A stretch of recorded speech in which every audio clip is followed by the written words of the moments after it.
Welcome to Unstuck TV. I'm John Polish here with Cheryl Green. Hello, it's so good to be here. So Cheryl, tell us a little bit. We're going to get into Cheryl's story quite a bit today. Let's start off with what life was like when you were happily married. That's an unsafe assumption right there. So, you know what? Life was perfect on the outside. I was married. I was living in a gorgeous house. I had a good job. Everything seemed to be going along to the plans that, society puts out there for us. I actually, we talk about being stuck, and as difficult as it was after my divorce, I think it was harder while I was married. I think that was when I was actually stuck.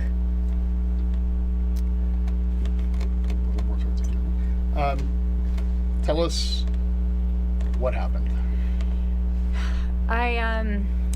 So I found out that my husband was actually putting quite a bit of money into online porn to the tune of several thousands. And I kind of thought that was it.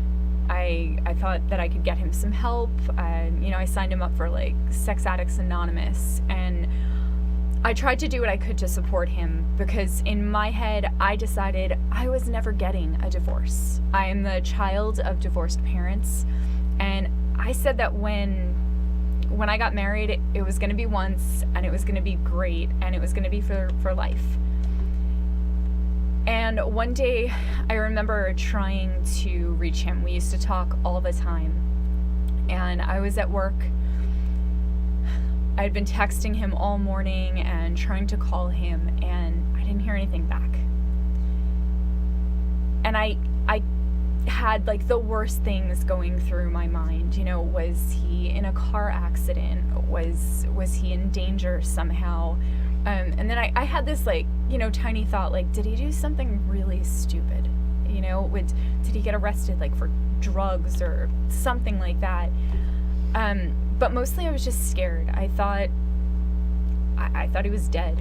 And it took a couple of hours before I called him for, the 100th time that day, and he actually answered the phone. And I was sitting at my desk at work, and I wasn't supposed to have my cell phone there, but I answered it, and I said, "Are you okay?"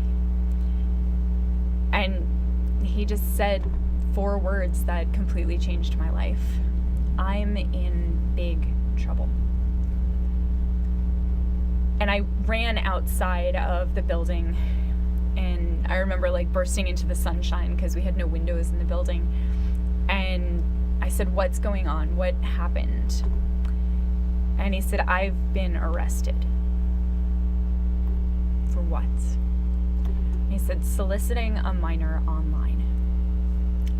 And I remember dropping into, we had gravel in our parking lot, and I remember dropping down, and it was just kind of biting into my knees, and I was dry heaving. I couldn't even process what was going on. And he said, I'm in jail, and the phone just kind of clicked off. And I ran to my boss in just hysterics, and I said, "I have to go." And she didn't want to let me drive, crying. She didn't know that I'm actually an expert drive crier. We'll go with that. Crying driver, whatever. And she finally let me go, and I had a 45-minute trip back to our town. And I called my stepmom, and she later told me she was sitting outside of the hairdresser with hair dye all over her hair, trying to calm me down. And I went to unfortunately we had 3 or 4 different police agencies in our town, and I didn't know who had him. And it took me another 2 hours of just going from agency to agency until finally somebody said, "You know what, I think I heard about a sting operation that went down today." And sure enough, I went, I think it was the sheriff's department, I don't even remember, and they had him. They told me I couldn't see him yet. So I went home and I called his mom on the way and I said, "You need to get out here." And I waited. I waited until his coach, he was an assistant coach at a high school, I waited until the coach called to find out if he was all right. And when I told him what happened, he sent his wife over to sit with me. And I waited until his mom got there, and the next day I went and I spoke on his behalf and I bailed him out. Wow. Okay. What happened next? So unfortunately, since this was a sting operation and when children are involved, obviously everything is so much worse. And I remember calling my cousin, and she said, "Come out here. You know, you need to get away for a couple of days." His mom was with him, so I didn't feel bad. And I went into the supermarket. It's Harris Teeter out there because I was living in North Carolina. And I walked into the supermarket and I did the worst thing I could possibly do. I grabbed a newspaper.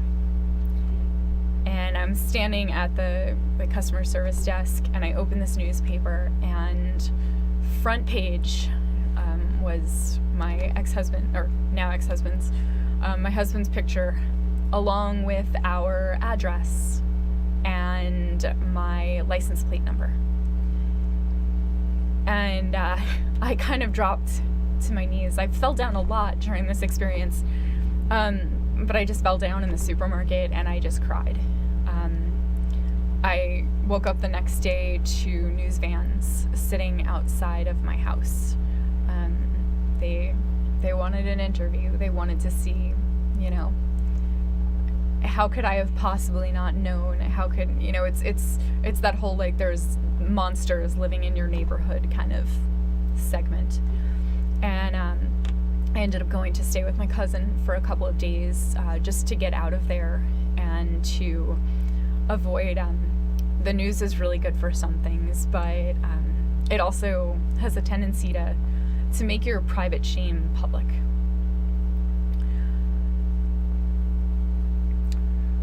Tell us about ending up in Las Vegas.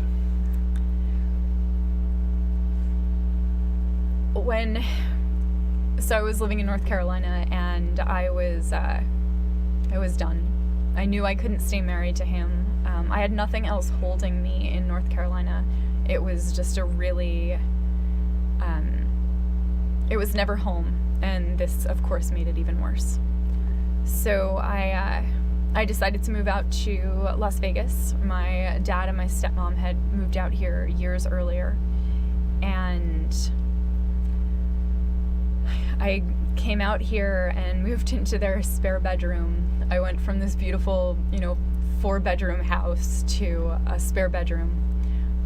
I had packed up my dog and my clothing and driven cross country, just to get away from that life and to start over. And I did, not without a lot of pain.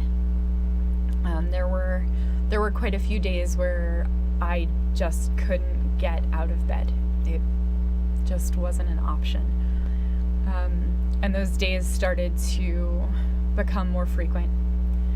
I was going through the divorce, I was going through the bankruptcy, I had to give up my house, so there was a foreclosure happening. And besides my parents, who have been an amazing support system through all of this, I didn't know anybody else in Vegas. So I was lonely on top of everything. There was one day when my parents came home to find me curled up on the floor of the bathroom. I was in the fetal position, just bawling my eyes out. And I couldn't get up off the floor. I couldn't, and honestly, I really just didn't even care.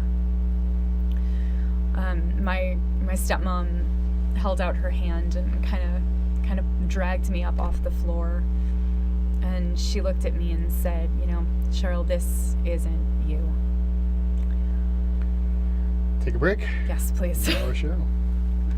Is it okay with me facing?